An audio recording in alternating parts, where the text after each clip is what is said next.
नमस्कार दोस्तों, स्वागत है आपका कॉम्पिटिटिव जीके में। हम आपके लिए लेकर आए हैं यूपीएससी स्पेशल सीरीज।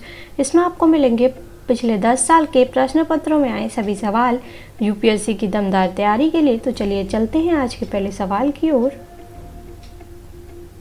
आज का पहला सवाल है, भारत में विशेषतः असुरक्षित जनजातीय समूह यानी कि पर्टिकुलरली वल्नरेबल ट्राइबल ग्रुप्स यानी कि पीवीटीजीएस के बारे में निम्नलिखित कथनों पर विचार कीजिए। नंबर 1, पीवीटीजीएस देश के 18 राज्यों तथा एक संघ राज्य क्षेत्र में निवास करते हैं। नंबर 2, स्थिर या कम होती जनसंख्या पीवीटीजी स्थिति के निर्धारण के मानदंडों में से एक है। नंबर 3, देश में अब तक 95 पीवीटीजीएस आधिकारिक रूप से अधिसूचित हैं। नंबर 4, पीवीटीजीएस की सूची में इरुलार और कोंडारेद्दी जनजातियां शामिल की गई हैं। उपर्युक्त में से कौन से कथन सही हैं? ए 1, 2 और 3, बी 2, 3 और 4, सी 1, 2 और 4, डी 1, 3 और 4।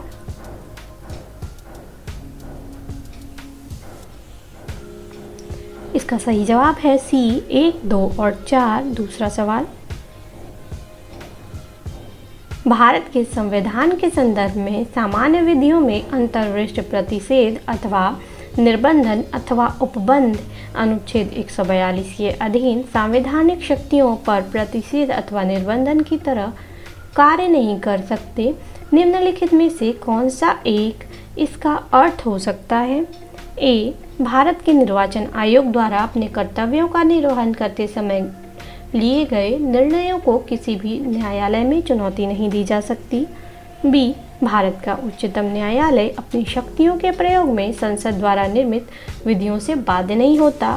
सी, देश में गंभीर वित्तीय संकट की स्थिति में भारत का राष्ट्रपति मंत्रिमंडल के परामर्श के बिना वित्तीय आपात घोषित कर सकता है। डी, कुछ मामलों में राज्य विधानमंडल संघ विधानमंडल की सहमति के बिना विधि निर्मित नहीं कर सकते।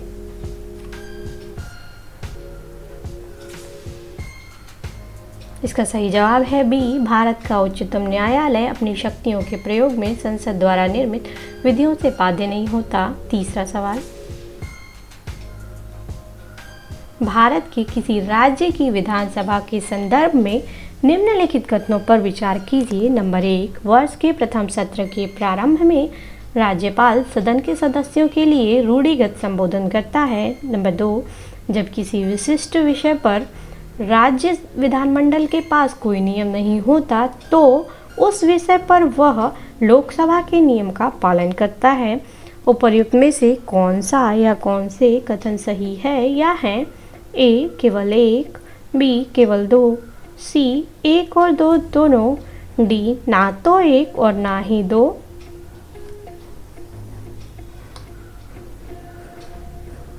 इसका सही जवाब है सी 1 और 2 दोनों। चौथा सवाल,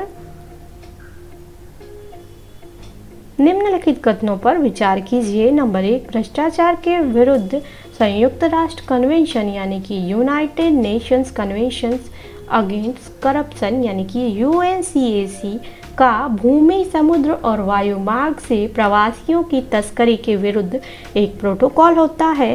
नंबर 2, यूएनसीएसी अब तक का सबसे पहला विधिता बाध्यकारी सार्वभौम भ्रष्टाचार विरोधी लेखक है। नंबर 3, राष्ट्रपाल संगठित अपराध के विरुद्ध संयुक्त राष्ट्र कन्वेंशन यानी कि United Nations convention against transnational organised crime यानी कि यूएनटीओसी की एक विशिष्टता ऐसे एक विशिष्ट अध्याय का समावेशन है जिसका लक्ष्य उन संपत्तियों को उनके वैध स्वामियों को लौटाना है जिनसे वे अवैध तरीके से ले ली गई थी। नंबर 4, मादक द्रव्य और अपराध विषयक संयुक्त राष्ट्र कार्यालय यानी कि United Nations office on drugs and crime यानी कि यूएनओडीसी संयुक्त राष्ट्र के सदस्य राज्यों द्वारा यूएनसीएसी और यूएनटीओसी दोनों के कार्यान्वयन में सहयोग करने के लिए अधिदेशित है। उपर्युक्त में से कौन से कथन सही हैं? ए, केवल 1 और 3, बी, केवल 2, 3 और 4, सी, केवल 2 और 4, डी, 1, 2, 3 और 4।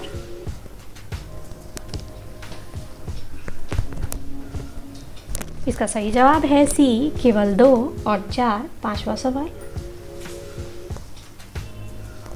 निम्नलिखित कथनों पर विचार कीजिए। नंबर 1, भारतीय वन अधिनियम 1927 में हाल में हुए संशोधन के अनुसार वन निवासियों को वन क्षेत्रों में उगने वाले बांस को काट गिराने का अधिकार है। नंबर 2, अनुसूचित जनजाति एवं अन्य पारंपरिक वनवासी यानी कि वन अधिकारों की मान्यता अधिनियम 2006 के अनुसार बांस एक गौण वनोपज है। नंबर 3, अनुसूचित जनजाति एवं अन्य पारंपरिक वनवासी यानी कि वन अधिकारों की मान्यता अधिनियम 2006 वन निवासियों को गौण वनोपज के स्वामित्व की अनुमति देता है। उपर्युक्त में से कौन सा या कौन से कथन सही है या है?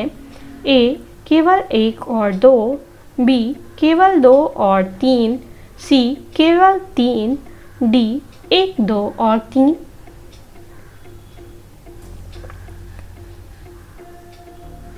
इसका सही जवाब है बी, केवल 2 और 3।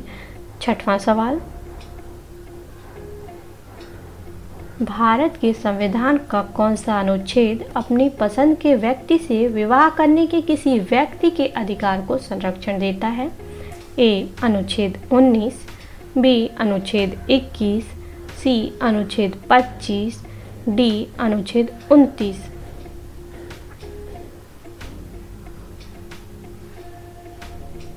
इसका सही जवाब है बी, अनुच्छेद 21। सातवां सवाल, निम्नलिखित कथनों पर विचार कीजिए। नंबर 1, भारतीय पेटेंट अधिनियम के अनुसार किसी बीज को बनाने की जैव प्रक्रिया को भारत में पेटेंट कराया जा सकता है। नंबर 2, भारत में कोई बौद्धिक संपदा अपील बोर्ड नहीं है। नंबर 3, पादप किस्में भारत में पेटेंट कराए जाने के पात्र नहीं हैं। उपर्युक्त में से कौन सा या कौन से कथन सही है या है? ए, केवल 1 और 3, बी, केवल 2 और 3, सी, केवल 3, डी, 1, 2 और 3।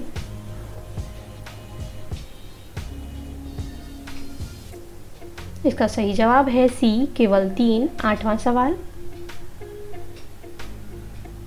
निम्नलिखित कथनों पर विचार कीजिए। पर्यावरण संरक्षण अधिनियम 1986 भारत सरकार को सशक्त करता है कि नंबर 1, वह पर्यावरणीय संरक्षण की प्रक्रिया में लोक सहभागिता की आवश्यकता का और इसे हासिल करने की प्रक्रिया और रीति का विवरण दे। नंबर 2, वह विभिन्न स्रोतों से पर्यावरणीय प्रदूषकों के उत्सर्जन या विसर्जन के मानक निर्धारित करे। उपर्युक्त में से कौन सा या कौन से कथन सही है या है? ए, केवल 1, बी, केवल 2, सी, 1 और 2 दोनों, डी, ना तो 1 और ना ही 2।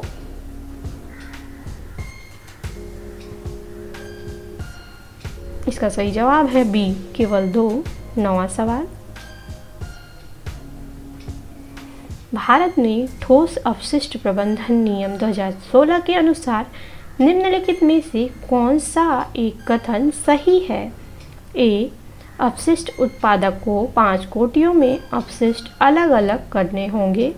बी, यह नियम केवल अधिसूचित नगरीय स्थानीय निकायों, अधिसूचित नगरों तथा सभी औद्योगिक नगरों पर ही लागू होंगे। सी, इस नियम में अपशिष्ट भराव स्थलों तथा अपशिष्ट प्रसंस्करण सुविधाओं के लिए सटीक और ब्यौरेवार मानदंड उपबंधित है। डी, अपशिष्ट उत्पादक के लिए यह आज्ञापक होगा कि किसी एक जिले में उत्पादित अपशिष्ट किसी अन्य जिले में ना ले जाया जाए।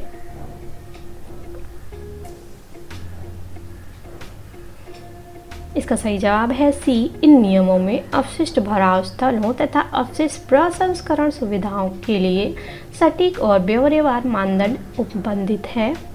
10वां सवाल,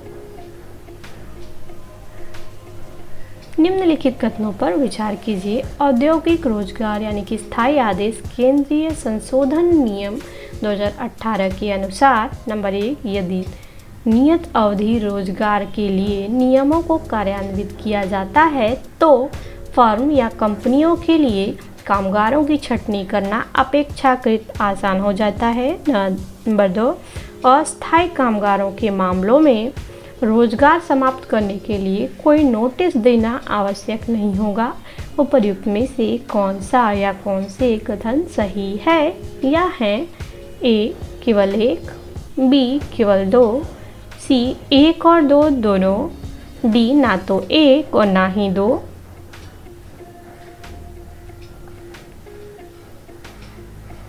इसका सही जवाब है सी एक और दो दोनों।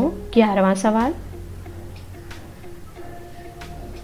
सेवा क्षेत्र उपागम किसके कार्यक्षेत्र के अधीन कार्यान्वित किया गया था? ए एकीकृत ग्रामीण विकास कार्यक्रम, बी अग्रणी बैंक योजना यानी कि लीड बैंक स्कीम, सी महात्मा गांधी राष्ट्रीय ग्रामीण रोजगार गारंटी योजना, डी राष्ट्रीय कौशल विकास मिशन।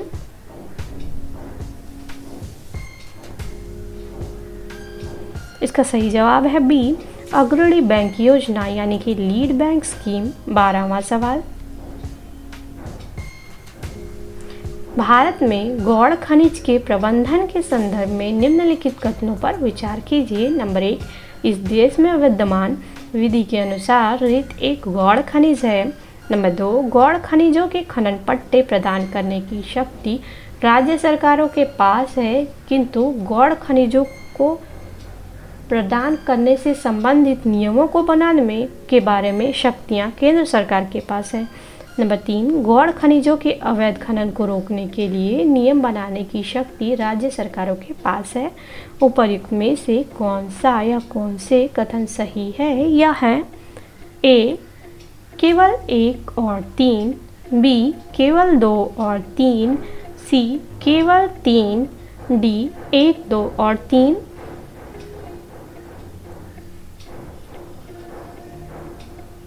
इसका सही जवाब है ए केवल 1 और 3। 13वां सवाल, निम्नलिखित कथनों पर विचार कीजिए। नंबर 1, भारत का अधिकांश विदेशी ऋण सरकारी सत्वों के ऋणी होने के द्वारा है। नंबर 2, भारत का सारा विदेशी ऋण US डॉलर के मूल्य वर्ग में है। उपर्युक्त में से कौन सा या कौन से कथन सही है? यह है ए केवल 1, बी केवल 2, सी 1 और 2 दोनों, डी ना तो 1 और ना ही 2।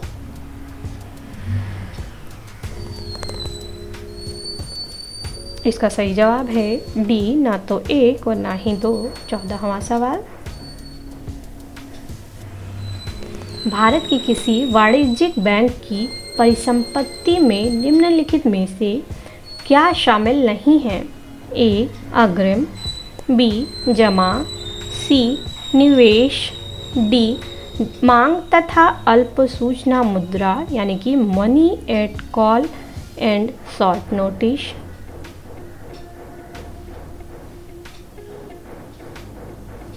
इसका सही जवाब है बी जमा। 15वां सवाल, भारत के संदर्भ में मुद्रा संकट के जोखिम को कम करने में निम्नलिखित में से किस या किन कारक या कारकों का योगदान है? नंबर 1, भारत के IT सेक्टर के विदेशी मुद्रा अर्जन का। नंबर 2, सरकारी व्यय के बढ़ने का। नंबर 3, विदेशस्थ भारतीयों द्वारा भेजे गए धन का। नीचे दिए गए कूट का प्रयोग कर सही उत्तर चुनिए। ए केवल 1, बी केवल 1 और 3, सी केवल 2, डी 1, 2 और 3।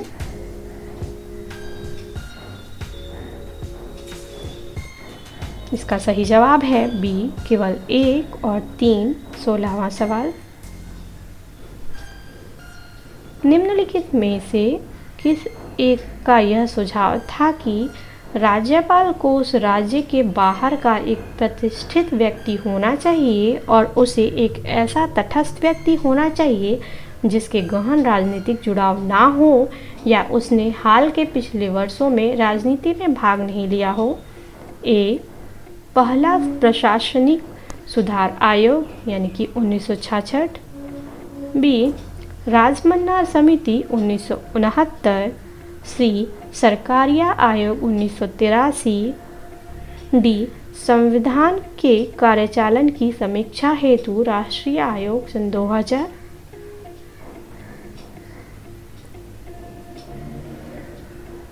इसका सही जवाब है सी सरकारिया आयोग 1983। 17वां सवाल, पंजीकृत विदेशी पोर्टफोलियो निवेशकों द्वारा उन विदेशी निवेशकों को जो स्वयं को सीधे पंजीकृत कराए बिना भारतीय स्टॉक बाजार का हिस्सा बनना चाहते हैं, निम्नलिखित में से क्या जारी किया जाता है? ए जमा प्रमाण पत्र, बी वाणिज्यिक पत्र, सी वचन पत्र यानी कि प्रॉमिसरी नोटिस, डी सहभागिता पत्र यानी कि पार्टिसिपेटरी नोटिस।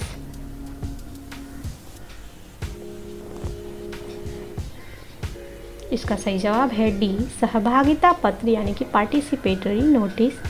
18वां सवाल, निम्नलिखित कथनों पर विचार कीजिए। नंबर 1, विधि के अनुसार प्रतिपूरक वनीकरण कोष प्रबंधन एवं योजना प्राधिकरण राष्ट्रीय तथा राज्य दोनों स्तरों पर होते हैं। नंबर 2, प्रतिपूरक वनीकरण निधि अधिनियम 2016 के अधीन चलाए गए प्रतिपूरक वनीकरण कार्यक्रमों में लोगों की सहभागिता अनिवार्य यानी कि मैंडेटरी है। उपर्युक्त में से कौन सा या कौन से कथन सही है या हैं? ए केवल 1, बी केवल 2, सी 1 और 2 दोनों, डी ना तो 1 और ना ही 2।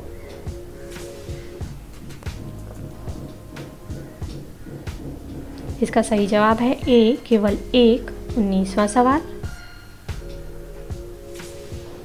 भारत में दूरसंचार, बीमा, विद्युत आदि जैसे क्षेत्रकों में स्वतंत्र नियामकों का पुनरीक्षण निम्नलिखित में से कौन करते या करती हैं? नंबर 1, संसद द्वारा गठित तदर्थ समितियां।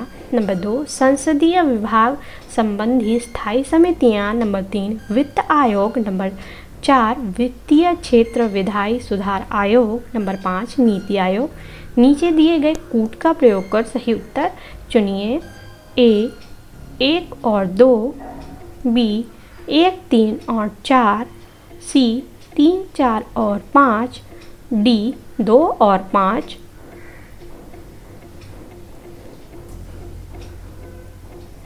इसका सही जवाब है ए 1 और 2। 20वां सवाल,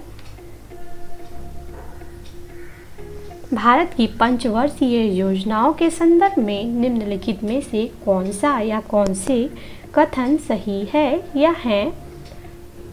नंबर 1, दूसरी पंचवर्षीय योजना से बुनियादी तथा पूंजीगत वस्तु उद्योगों के प्रतिस्थापन की दिशा में निश्चयात्मक जोर दिया गया। नंबर 2, चौथी पंचवर्षीय योजना में संपत्ति तथा आर्थिक शक्ति के बढ़ते संकेंद्रण की पूर्व प्रवृत्ति के सुधार का उद्देश्य अपनाया गया। नंबर 3, पांचवी पंचवर्षीय योजना में पहली बार वित्तीय क्षेत्र को योजना के अभिन्न अंग के रूप में शामिल किया गया।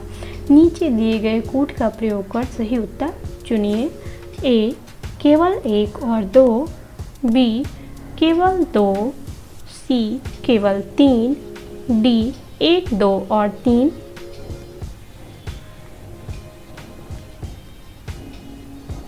इसका सही जवाब है ए केवल 1 और 2। 21वां सवाल,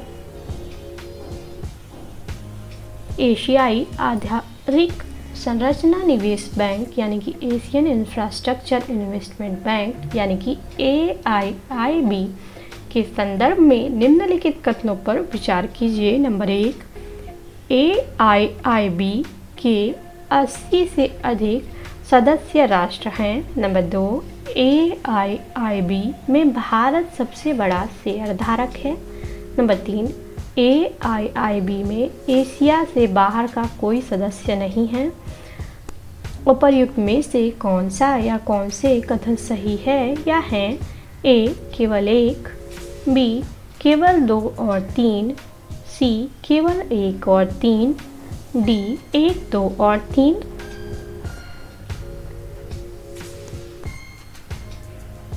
इसका सही जवाब है ए केवल 1। 22वां सवाल, हाल ही में भारतीय बैंकों और वित्तीय संस्थाओं द्वारा अंतर ऋणदाता करार यानी कि इंटर क्रेडिटर एग्रीमेंट पर हस्ताक्षर करने का क्या उद्देश्य था? ए, भारत सरकार के राजकोषीय घाटे और चालू लेखा घाटे के वर्षानुवर्ष पड़ने वाले भार को कम करना। बी, केंद्रीय और राज्य सरकारों की आधारिक संरचना परियोजनाओं को संबल प्रदान करना। सी, रुपये 50 करोड़ या अधिक के ऋणों के आवेदनों के मामले में स्वतंत्र नियामक के रूप में कार्य करना। डी, रुपये 50 करोड़ या अधिक की दबाव युक्त परिसंपत्तियों यानी कि स्ट्रेट एसेट्स का जो सहसंघ उधारी यानी कि कंसोर्टियम लैंडिंग के अंतर्गत हैं, अधिक तेजी से समाधान करने का लक्ष्य रखना।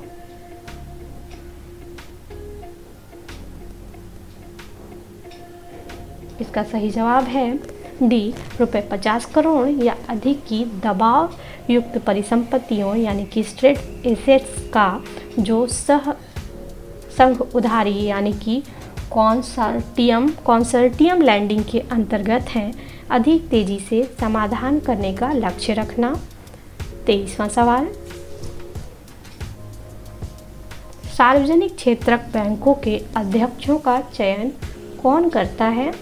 ए, बैंक बोर्ड ब्यूरो, बी, भारतीय रिजर्व बैंक, सी, केंद्रीय वित्त मंत्रालय, डी, संबंधित बैंक का प्रबंधन।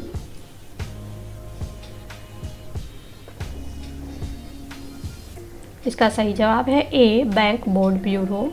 24वां सवाल,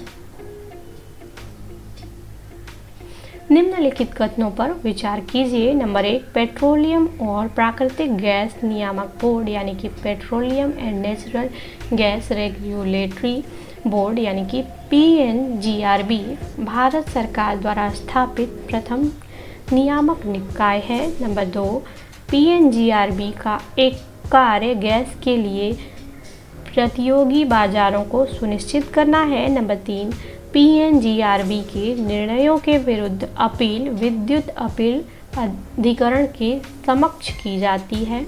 उपर्युक्त में से कौन से कथन सही हैं? ए, केवल 1 और 2, बी, केवल 2 और 3, सी, केवल 1 और 3, डी, 1, 2 और 3।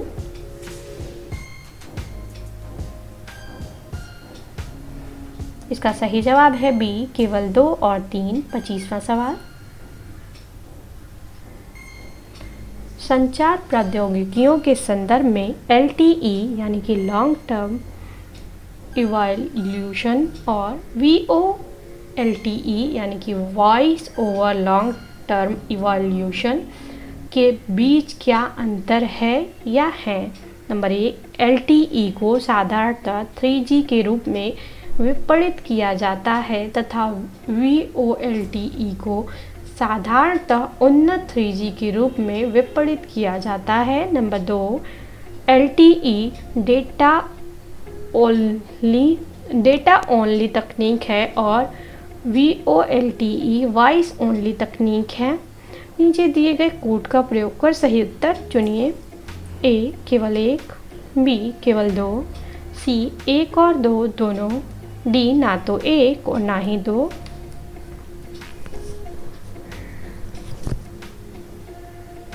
इसका सही जवाब है डी, ना तो 1 और ना ही 2। तो दोस्तों, वीडियो को लाइक करिए, चैनल को सब्सक्राइब करिए, वीडियोस को शेयर करिए और हाँ, बेल आइकन को टैप करना ना भूलें। मिलते हैं अगली वीडियो में। जय हिंद, जय भारत।